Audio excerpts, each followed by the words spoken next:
Can a 7-time world champion lose faith in the justice of the sport that made him a legend? What happened in Mexico with Lewis Hamilton is not a simple controversy. It is the reflection of a deep crack in the FIA that can no longer be ignored. The start was clean. Hamilton firmly defended his position, keeping the usual podium contenders behind him. But on lap 6, the tension rose to a maximum. Max Verstappen, his eternal rival and a specialist in hand-to-hand duels, placed himself in the wake of the Ferrari on the back straight. Upon reaching turn 4, Hamilton braked hard. But he made a small mistake. He blocked the brakes, went wide and cut the track. When he rejoined, he did so ahead of the Red Bull, which had to brake to avoid contact. At that moment, it looked like a racing maneuver, a situation we have seen countless times in wheel-to-wheel battles. The driver who goes wide does not win much, he simply avoids the crash and returns to the track. But the commissioners did not think the same. Minutes later, they announced a 10-second penalty for Hamilton for gaining a lasting advantage. And that was the spark. Because here we are not talking about a simple sanction. We're talking about a decision that ruined his entire career. A punishment of that magnitude in a modern race, with such narrow margins, means dropping to the bottom of the top 10. And so it was. From 3rd place he fell to 8th place. A devastating fall. But the most serious thing was not the sanction itself, but the inconsistency that surrounded that decision. Confusion could be heard from Ferrari's wall. Engineers reviewed telemetry. The onboard images did not show an exaggerated cut, nor a reattachment that could be considered dangerous. The question that began to float in the air was the one that everyone thought but few dared to say. Why Hamilton and others not? That weekend there were multiple cases of drivers cutting corners in similar or worse circumstances, without consequences. Verstappen, Leclerc, even drivers at the back of the pack, participated in maneuvers in which they left the track, returned without returning positions and continued their race. But none were punished. None. For Hamilton, the situation became more than sporting. It struck a chord. It wasn't the first time he felt the rules were applied differently when he was involved. But this time, after everything it had cost to get to that podium with Ferrari, it hurt more. Not only because of what he lost on the court, but because of what he represented off it. The silence on his radio after the sanction was deafening. Ferrari had no way of defending him. Neither does the FIA. And Lewis, who had vowed not to get into public wars with sports authorities again, decided enough was enough. The moment had arrived. The storm was beginning to brew. And the fuse that lit it was a curve, breaking to the limit, and a decision that would change the tone of the entire season. Lewis Hamilton's words were not a simple reaction of frustration. They were a carefully targeted bomb, with the power to shake the foundations of the FIA's credibility. As soon as he got off the SF-25 after the checkered flag in Mexico, with his helmet still on and his gaze lost in the noise of the engines turning off, his body language already announced what was to come. He walked toward the media slowly but firmly. His face, serious and content, reflected a mixture of disappointment, fatigue, and determination. When asked about the penalty, his response left no room for interpretation. It's crazy. Others cut and there was no penalty. I feel very disappointed by the governing body. It's double standards, as you can tell, and that's just how it is. That last phrase, "that's how it is," was not coincidental. It was the brutal summary of a reality that, according to Hamilton, is frequently repeated. A public declaration of distrust towards the authority that governs your sport. What was previously said in private, in internal meetings, or leaked by close sources, was now on the table, aloud, in front of millions of viewers. Lewis was not claiming a position. I was demanding justice. And the most shocking thing is that it wasn't just an emotional reaction. His criticism was backed by data. During that same Grand Prix, multiple cases were documented of drivers leaving the track, cutting corners or rejoining in a questionable manner without consequences. Max Verstappen, for example, made a cut in the first corner of the race, but did not receive a penalty. Charles Leclerc had a similar situation. The question became inevitable. Why was Hamilton sanctioned? The FIA attempted to explain its decision by claiming that the Briton gained a lasting advantage by rejoining ahead of Verstappen. They even admitted that Hamilton did not violate the rejoining route established by the race director, as his speed made it impossible to follow that path without endangering his car or others. But still, they applied the sanction. The reason? He did not return the position. The contradiction? He was never ordered to do so by radio. He was never notified that he was under investigation until it was too late. This is what made Hamilton explode.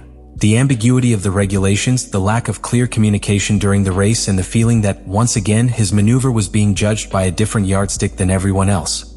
And he wasn't the only one to raise his voice. Former pilots, analysts, and commentators supported his frustration. Karun Chandok pointed out that in previous years, similar maneuvers had barely received a 5-second penalty. Martin Brundle questioned the consistency of the stewards. On social media, thousands of fans accused the FIA of inconsistency. The hashtag Justice for Hamilton became a global trend. The message was clear: something was not right. But the most worrying thing is not what happened in Mexico. It is what it represents. Because if Hamilton, with 7 world titles, with a career built on excellence, feels that he can no longer trust the system, what message does the rest of the paddock receive? What signal is sent to young drivers who aspire to reach the top?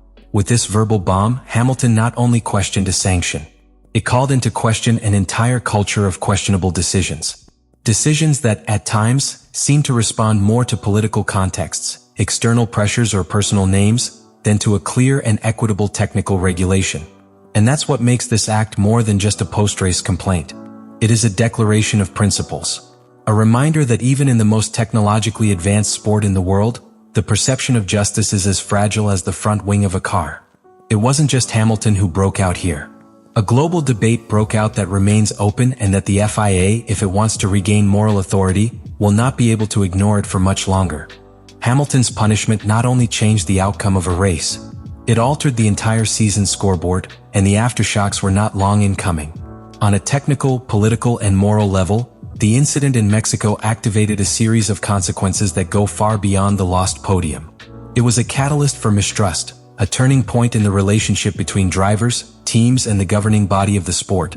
From a technical level, the penalty exposed a gray area of the sport's regulations. The concept of durable advantage has historically been subjective, but it has never been more under scrutiny than now. What defines an advantage as lasting? Do we measure in meters gained, time, positions? How do you evaluate that in a context where cars are pushed to the limit, sensors can fail, and every action occurs in milliseconds? The FIA, in its subsequent justifications, spoke of telemetry analysis and onboard videos. But he did not accompany his decision with public evidence, nor did he publish comparative reports with other similar incidents in that same race. Technically, the message was confusing. They admit that Hamilton did not violate the prescribed reinstatement path, but they still penalize him for not returning a position that at no point he was told he should give up. This creates a dangerous precedent, because the drivers, by not receiving clear instructions, are trapped in an area of uncertainty that directly affects their decisions in the race. And in Formula One, doubt is lethal. A second of indecision can mean losing a position, having an accident, or ruining an entire team strategy. Clarity is not an option. It's a necessity. But the impact did not stop there. On a political level, the episode opened an uncomfortable rift between Ferrari and the FIA. Although publicly they tried to remain calm, internally there was annoyance. In Maranello, the sanction was perceived as an affront to the effort the team had made to become competitive again. Because it was not just Hamilton who paid the price. It was the entire sporting structure behind him. From the engineers who tuned the car to the strategists who planned each lap of the stint, everyone saw their work unraveled by a questionable interpretation of a rule. Institutional trust, so important in a sport where each team depends on the rules being applied fairly, was affected. And when Ferrari, one of the most emblematic brands in Formula One, feels that the system is turning its back on it, the entire sport trembles. And if we talk about moral consequences, what happened with Hamilton shook something much deeper: the public perception of the integrity of the championship. Formula One is not just a sport, it is a global narrative. Each race is a chapter, each driver a character, each maneuver a key scene. When the script seems manipulated, when the rules change from one act to another without apparent logic, the viewer loses faith. That's what's at stake: public trust. Because if a driver of the caliber of Lewis Hamilton, a respected, experienced 7-time champion, publicly denounces a lack of consistency in refereeing, what message does the rest of the world receive? What guarantees does a young pilot who is just starting out have? What's the point of competing if the rules don't apply the same to everyone? The precedent is even more worrying if we look back. Cases like Abu Dhabi 2021, where last-minute decisions defined a world championship, still weigh on the collective memory. And the Mexico 2025 case seems to repeat the same pattern: quick decisions, little transparency, and disproportionate consequences. In this context, Hamilton's voice becomes more than a critique. It's an alarm, a warning that the legitimacy of the system is in danger, and that, if something is not done soon, that legitimacy may disappear altogether. What happened in Mexico was not an anecdote. It was an open wound. And as long as the FIA does not take concrete steps towards a thorough review of its disciplinary processes, that wound will continue to infect the season, the confidence of the drivers, and the credibility of the sport. Let me know in the comments what you think about all this.